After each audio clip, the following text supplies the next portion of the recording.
Namaskar everyone and welcome to the Geeta Satsang for today. So let us start with the Prarthana. By the Guru's grace and the will of Shri Krishna, we have all assembled for this Geeta Satsang. May we have their guidance to be able to learn and adopt the things which will help us to grow spiritually. Let us recite the Shlokas. Vasudeva Sutam Devam Kamsa Chanuramardhanam Devaki Paramanandam Krishnam Vande Jagadgurum Krishnaya Vasudevaya Haraye Paramatmane Pranatah Kleshanashaya Govindaya Namo Namaha Namostu Te Vyasa Vishala Buddhe Ullara Vindaya Tapatra Netra Yena Tvaya Bharata Taila Purnaha Prajvalito Jnanamaya Pradipaha Ramanujadaya Patram Jnana Vairagyabhushanam Srimadvenkatanathāryam Vande Vedanta Deshikam Yo Nityamachyutapadambuja Yukma Rukma Vyamohatastaditarani Trinaya Mene Asmadgurur Bhagavatosya Dayaika Sindho Ramanujasya Charanau Sharanam Prapadye. So with prayers at the lotus feet of the Acharyas, let us start our topic for today. So we are in the third chapter, and last time itself we had seen this 20th shloka. There is some little more attached to this shloka which has to be talked about. So I have put it again here. So in the previous satsang, in this shloka, we had seen that Krishna is giving Arjuna the example of King Janaka, his father-in-law in the previous avatara as Rama avatara. And he's saying that like how Janaka was a king, he was a rishi, and yet, he was a Raja, and he was also a rishi, he was a Raja rishi. And he used to perform all his duties as a king in the best way possible. So by doing, although Janaka was eligible to do Jnana Yoga, yet he practiced Karma Yoga, and by that marga, by that path, he attained perfection. So just like Janaka did that, you should also do your duties, O Arjuna. That is what Krishna told Arjuna. And here, the important word here that Krishna is using is, he's saying Loka Sangraha Me Vapi. So Loka Sangraha, what is the meaning of that? Why that is relevant here? That is something which we have to look into. So here, somebody who is in a position where he is able to influence other people, where other people look up to him. So such a person has a very critical role. So that is what Krishna is referring here by saying Loka Sangraham. So somebody who has the capacity to pull together all the people, all the public opinion, they can change. So such a kind of person should be very, very, very careful, because this kind of a person, many people look up to him. So when people look up to someone, they will keep that person as a role model. So they will start following whatever that person is going to do. So why now Krishna is telling Arjuna this? He's saying that Arjuna is also a Kshatriya. He is not just an ordinary Kshatriya, he is a great Kshatriya. And he is going to, after the war is over, when they win the war, he is going to be in a position where he will be equivalent to the Raja.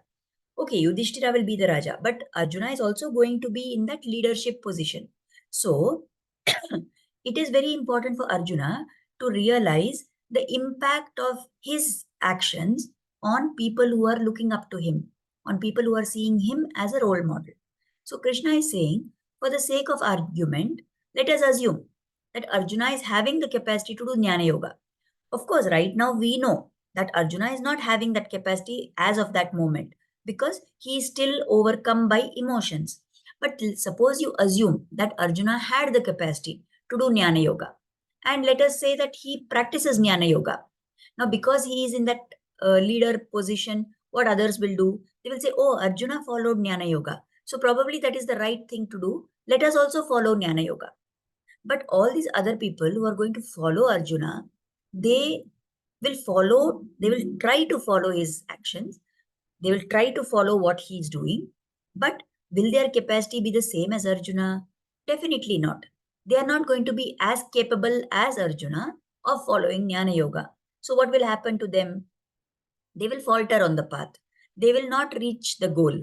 They will not get atma darshana, isn't it? So they will do what Arjuna has done, thinking that because Arjuna is doing it is the right path for us. But they will definitely not succeed because their capacity is not like that of Arjuna. So here the commentators have given an example of how we sometimes see these advertisements where they show some person performing some daredevil stunt, right? Like they are riding on a two-wheeler and that flies in the air and crosses the building, or somebody is jumping from the top of a mountain. Things like this we have seen in advertisements. But have you noticed always there is a disclaimer there that this was performed by an expert or by a professional under expert guidance. So people who are watching this in your houses, you please don't copy these actions. You please don't imitate these actions. And if you do and something happens to you, we are not responsible for it, right? Why that disclaimer is given? Because what they are saying is true. That if there is something which is being shown, something which is very difficult to achieve, then that has been achieved by somebody who is an expert in that field. If someone who is a common person tries to follow that, definitely they are going to fail. Similarly, here, Arjuna may be a very great person. Maybe he has the capacity to do Jnana Yoga. But other people don't have that capability. Because we've already seen that for somebody who wants to practice Jnana Yoga, it is very important that they should have had their senses, their mind under their control. So is the ordinary praja who is going to follow Arjuna, will that praja, will those people of the public, will they be able to do the Jnana Yoga? They will not. And then they will fail. So if that happens, then Arjuna will be guilty of two sins, two offenses. First, as a Raja, it was his duty, it was his dharma to guide the praja appropriately. So he didn't do that. He did not guide them in the right way. That one papa he will get. Secondly, because he didn't guide them properly and they are not following the correct path, they will not get Atma Darshana. So the wrong actions of Arjuna will be responsible for the Praja not getting Atma Darshana. So there again, he becomes responsible for that. Correct. So these are the two reasons why it will be assumed that the fault was Arjuna's. Now, if Arjuna does Jnana Yoga, all these dangers lie ahead of him. But if he does Karma Yoga, there is no such danger because Karma Yoga is something that everybody is capable of doing. Already in the past shlokas, we have seen how Krishna has explained that right from the time of birth, we are doing some or the other karma. So, doing karma, doing some action is natural to us. So, along with that, what you say, tendency that we have to do karma, we need to change our attitude that why we are doing that karma or how we are doing that karma. So, that will then make that karma into karma yoga. So, when you are doing something which is very familiar to you, there is no chance of not getting Atma Darshana. There is no chance that you will make a mistake. So everybody is capable of Karma Yoga. That is why even if Arjuna has capacity to do Jnana Yoga, he should not do Jnana Yoga because everybody does not have capacity to do Jnana Yoga. He should do that which other people will find easy. Why? Because it is his role as a guide, as a role model for other people to give them the path which is going to be easy for them to follow. So that is why Krishna is specifically telling here about this Loka Sangraham. Right. So now we will move on to the shlokas which we are going to take today. So today we will be taking up 3 shlokas because they are related and their meaning flows from one to the other. In all these 21st, 22nd and 23rd shloka, Krishna is talking about himself and how his actions are done. So that is why we will take up these 3 shlokas together. Okay. So in the 21st shloka, it's a very well-known shloka which is often quoted to people who are in positions of power. So in the 21st shloka, Krishna says, he's telling Arjuna, Yadyad acharati shreshtaha tattadevetaro janaha sayat pramanam kurute lokas tadanuvartate. So Krishna is saying, O Arjuna, whatever actions are performed by great people, Shreshta are the great people, people who are in a superior position. The common people follow, the Itarajana, the common people, they follow that. So, whatever standards they are setting, those standards will be pursued, they will be followed by the entire world. So, we can see how this ties in with the meaning of the previous thing that we saw, Loka Sangraha. So, here this word Shreshta is used. And Krishna is telling Arjuna that you should do this, you should do that. And then he's saying, as what superior people do, the common people will follow. That means he's saying that Arjuna, you are a Shreshta. You are a great person. You are a superior person. So we may get the question that is Arjuna really Shreshta? Now we are seeing that Krishna is telling him don't do Jnana Yoga. So does Arjuna really qualify as a superior person? Now, so many reasons are there for that. Firstly, if Arjuna wasn't Sreshta, if Arjuna wasn't superior, would he have had the yoga of hearing Gita from the Lord himself? Did any of the other people get to listen to the Upadesha of Gita from the Lord? No. It was Arjuna who was chosen for that task. That itself means that Arjuna has something which puts him above the others. So definitely Arjuna is a superior soul. Then we talk about the second reason, that Arjuna was one of the sons of Pandu. So we know how all these Pandu Putras, they are embodiments of a particular Devata. And we know that Arjuna was considered the son of Indra. So Arjuna, being Pandu Putra, being an being a manifestation of that Devata, definitely he is superior. Then he was the Shishya of Drona. And what kind of a Shishya of Drona? He was the Shishya who was most loved by Drona.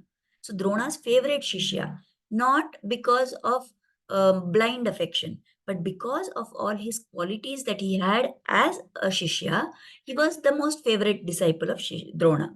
So that also shows us that Arjuna was Sreshta. And perhaps most important, he had a very high level of sense control. You must have all heard of that incident which is described in the Mahabharata. How during part of the Vanavasa time, because Arjuna was advised by Krishna, he went to Swargaloka to learn about some celestial weapons, some Divya Ayudhas, and to get them, to be blessed with them from the deities. So when he went there, this Apsara called Urvashi, who is the most beautiful Apsara, she was very much enamored by Arjuna and she wanted to have a relationship with him. At that point of time, Arjuna had so much sense control that he said, Oh, Urvashi, I look upon you as my mother. And she was angry at him for saying this. I am the most beautiful woman in the entire universe. Nobody can resist my charm. Who are you and why are you saying I'm your mother? So at that time, Arjuna actually explains to Urvashi how by some ancestry, by some kind of a relation in their lineage, Urvashi is equivalent to be his mother and grandmother and that kind of a relationship. So he says to her that, how can I look upon you with any sentiment other than respect in that position? So great. How much of sense control he should have had to be able to have that feeling in his mind and not get carried away with what his senses were seeing and feeling looking at Urvashi. So he did not even get any wrong kind of an emotion in his mind. So that great was the sense control of Arjuna. So doesn't he qualify to be called as a superior person? Considering all these factors, Arjuna is really Sreshta. So since Arjuna is in this superior position, Krishna is telling him, you are a really truly superior person. So whatever you do, you have great responsibility because you are acting not only for yourself, but looking at what your actions are, people are going to imitate you. They will say, Arjuna himself did this. Why I should not do it? Arjuna did this and he got success. I will also try to do it. So, because of that, you are in this high position, you are in this superior position. So, you owe it to all the people who are going to follow you to do the right thing. So that is what Krishna has tried to explain to Arjuna in this shloka. In fact, in many places, whenever there is any kind of a what you say, motivational talk given to people who are in positions of leadership, if that program is being conducted from a dharmic viewpoint, from some organization who is, based and steeped in the ideals, in the doctrines of Sanatan Dharma, then they do make it a point to tell this particular shloka, that it is very much required for people in leadership positions to realize that there are others looking up to them, and therefore they should be very careful of what actions they perform. They should be careful of what standards they are setting for the entire world to follow. Right? Okay. So now we will move on to the 22nd shloka. Now Krishna feels that, okay, I have told Arjuna about how he is superior and all that, but I need to convince him more. So now Krishna comes to this situation where he gives his own example. We also use this often, isn't it? When we are talking to somebody and trying to convince them about something, we will try to advise them that you should do like this, you should do like that, and all that. And if we find that, okay, there is still some resistance, ultimately what we will do, we will give them an example from our life, and we will say, see, in my case, this is what happened, and this is how I did, and this is what I got as a result, isn't it? We do that. And we are not any great person. But Krishna, he is the Supreme Lord himself. He is Sarveshwara. So if he says and gives his example, then definitely there is a lot of value in that. So in the 22nd shloka, Krishna talks to Arjuna and tells him, take my own example. So what he says in this 22nd shloka is, he says, Name partasti kartavyam trishu lokeshu kinchana nanavaptam avaptavyam varta eva cha karmani. O Partha, there is no duty for me to do in all the three worlds, nor do I have anything to gain or to attain. And yet, I am always engaged in performing karma, in performing the prescribed duties. So here, Krishna is giving his own example. So he says to Arjuna that, see, I have agreed and I am serving as your Sarathi. So as your Sarathi, as your charioteer, I am doing whatever has to be done, whatever is required to be done to take care of the horses, to feed them water and food, to brush them down. And when you are in a state of confusion, you are asking me for guidance. I am doing Upadesha to you. These are all the karmas that I am performing. Right? Now, is it required for Krishna to do any of these things? Definitely not. He is Sarveshwara, he is the Supreme Lord, he is the Paramatma. There is no need for Krishna to do anything. Is he bound by duties and obligations and, kartavya like us? No. Is he going to be bound by the karma that he performs? No. Does he have something to gain? Is it that if he does this, he's going to get that? He wants to get that. There is something for him to gain. There is some goal for him to achieve. No. There's nothing for Krishna. And yet, he does karma. He performs the actions. Now, when the Lord takes avatara, how does he take avatara? We are all born, right? But our birth is called Janma. What is the Lord's birth called as? It is called avatara. He has descended from his supreme position. He descends to take a lower position. How he does that? Is there somebody who is setting the rules for him? No. As per his own wish, he takes. He is the one who chooses who are his parents going to be. Is he bound by any rules? Definitely not. For all of us, we say the Vedas tell us, the Shastras tell us what we have to follow in our life. But is the Lord bound by those rules? No. Whatever is the Lord's wish, that is what the Vedas will tell, isn't it? So this is in sharp contrast to anybody in this world, any powerful person in this world. Let us say the Prime Minister of the country, the President of the country, the person who is the King of the country.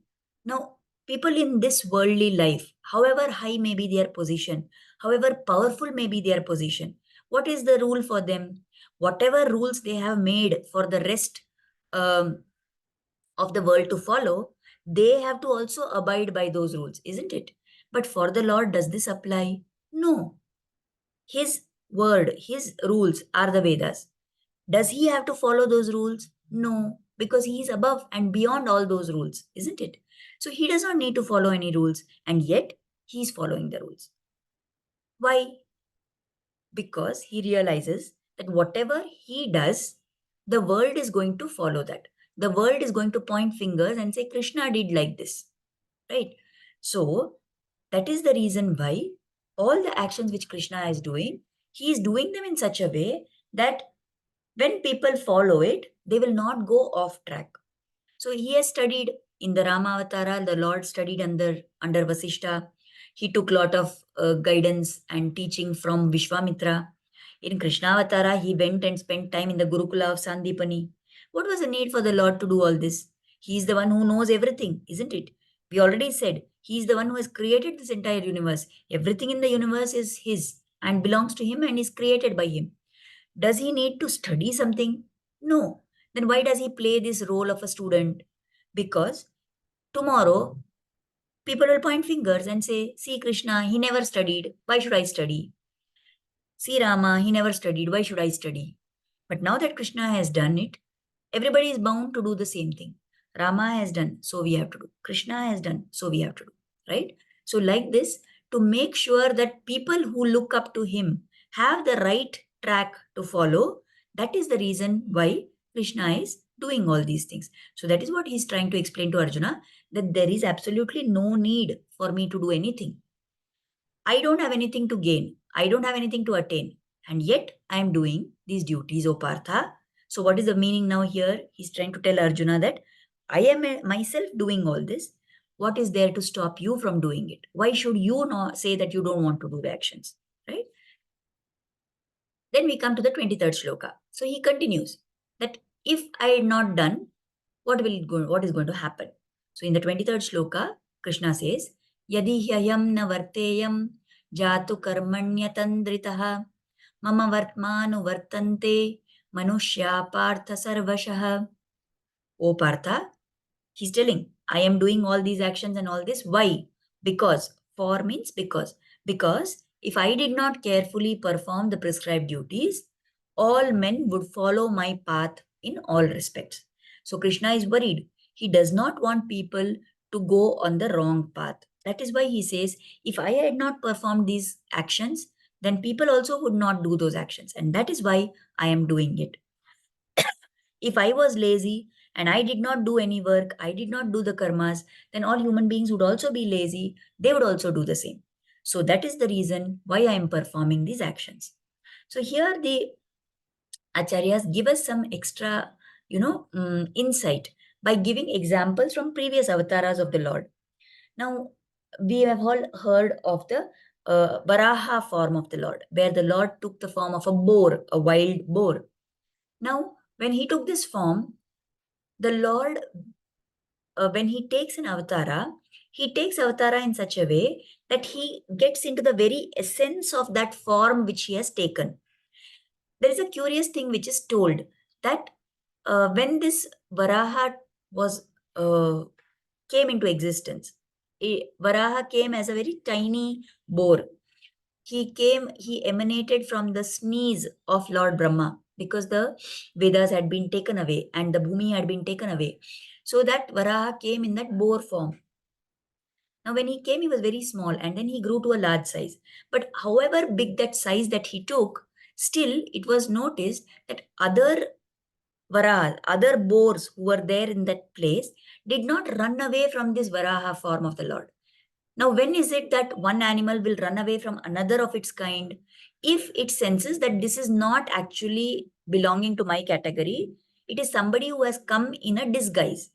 Like, for example, when in the Rama Avatara, we see the example of Maricha. Because Ravana wanted him to tempt Sita, Maricha took the form of a deer and he went. But as soon as Maricha went into that forest, the actual deer, who were real deer in that forest, they all ran away from this Maricha, from this deer. And in fact, that was pointed out by Lakshmana to Rama. When Sita sees that deer and she says, oh, this is such a beautiful golden deer. It is so nice. It's so beautiful. I want it. And Rama says, okay, Devi, you have never asked me for anything. I will go get this for you. At that time, Lakshmana points out that fact to Rama. Can't you make out Rama by looking at the behavior of the other deer? See, they are all running away from this deer. So I'm pretty sure it is not an actual deer. It is some other being, some other entity which has taken the form of a deer. So there, Maricha just took on a Vesha. He just took on that form of the deer, but he did not become like the deer in all aspects. But the Lord, He is the supreme Lord. And yet, when He does some karma, when He decides to take up some action, He does it to such perfection that He took the form, He became that Varaha itself. He became exactly like the boar, right down to the smell emanating from the boar. And that is the reason why the other wild pigs, the other boars who were there, did not run away from Varaha. The second example, which is given by the Acharyas, is about the Vamanavatara. Now, when Indra lost all his wealth, when Bali took away all the wealth of Indra, and it was time for the Lord to teach a lesson to Bali, he took this avatar as Vamana. So he came as Vamana, the tiny dwarf little Brahmin boy, and then he grew to the large size of Trivikrama. We know that. So when Vamana came in that form as a brahmachari, it was his intention to beg alms from Bali. And in that alms, he wanted to ask and take back whatever Indra had lost. How great is the glory of the Lord! He, for the sake of restoring order to this world, for the sake of helping his Bhakta Indra, he does not mind. He who is the universal, the owner of everything in this universe, he does not mind going with a begging bowl even to get back what is this due. So he took this form, and the acharyas say that why did he not go as a grihastha? Why did he come? He could have gone as grihastha also, he would have got dakshina from Bali, isn't it? He would have got dana from Bali. Why did he take the brahmachari form? Because it is very easy in the brahmachari form to ask, to beg for alms. As we may be aware, once the young boy undergoes this thread ceremony, after that Upanayanam ritual, he is supposed to live his life by begging alms. He goes to everybody and says, Bhavati Bhiksham Dehi, right? So it's very easy to ask something, to beg from somebody in that brahmachari form. So when Vamana came as this brahmachari, of course he was Lord Sriman Narayana. So sitting on his Vakshasthala was Lakshmi Devi. Now, how could he go like that? You are claiming that you are a brahmachari, and then everybody can see that sitting on your chest is your wife. Will you be considered as a brahmachari? No. So Vamana, in that role, the Lord had to play that part perfectly. He had to perform the karmas perfectly. So he told Devi that I have to go and beg alms. I am going in this form as a brahmachari. So why don't you go to your parents' house for some days? Devi refused. Lakshmi Devi said, no way. This is my place. I am going to rest here only. I am not going to get down and go anywhere. So then, very smartly, what Vamana did was, he took a deer skin and he wrapped it around himself. And he crossed it across his chest in such a way that nobody would look and see Devi seated on his chest. Now Devi asked that, what is this? Why are you covering me up with a deer skin? So he told her that the place where you are, that is the Antapura, that is very private. I cannot let everybody look at you. That is why I am covering it. But actually, the Acharya says the Lord had another intention in mind. It is told that whomever Devi looks at, right, when her kripa kataksha falls on somebody, then that person will be blessed by her gaze. And then it is very difficult to take anything away from that person. Now, Lord knew that if he goes with Devi looking at Bali, then there is definitely no chance for him to beg and take anything away from Bali. Because of the Kripa Kataksha of Lakshmi Devi, Bali will continue to be in even greater Aishwarya. So the Lord wanted to hide Devi and prevent her from looking at Bali. That is what the Acharyas tell. So he took efforts to hide Lakshmi Devi who was seated on his chest. So there again we see how the Lord, whenever he does some action, some karma that he's performing, he is taking measures to make sure that everything is done to perfection. So, by doing this, what is the Lord trying to teach us? That we have to perform whatever karma is told for us. For the Lord, there is no karma told. There is no need for him to do anything. There is nothing which he has to attain. There is no karma for him to be getting rid of, right? And yet he does. What about us? We are totally in the opposite direction, isn't it? We have karma. We have to overcome our karmas. We have to overcome the fruits of our karma. We have to overcome whatever we have got, the papa punya. And that is why we need to do karma. We are bound by our duty in whatever role we are in this life. That is why we have to do karma. We want to get atma sakshatkara. We have to do our actions in such a way that they take us further towards the Lord. So we have to do karma yoga. So for us, there is no choice. And because we are going to look upon superior people, whether it is Arjuna, or if we don't look up to Arjuna also, but we are definitely going to look up to the Lord. So learning from the Lord's example, we have to try and remember and keep in mind that always the Lord does not need to do, but He is doing. Definitely I need to do, so I must do it exactly as it has been prescribed for me. Just like the Lord tried to do whatever role He took, whatever avatara He came in, He did that to perfection in that role, right? See, when He came as Rama, the intention was to be like a Manushya. So at no point of time did Lord Rama let anybody know or behave in a way that people would consider him as God. He completely took that form as a human being. So he played that role to perfection. So from that aspect also we need to learn that whatever role we have been given in our life, we have to do that to perfection. Many times the problem is that we want to do other roles. We don't want to do what is given to us. But that is not going to fetch any value to us. What is our job? We have been put into a particular situation in this Janma.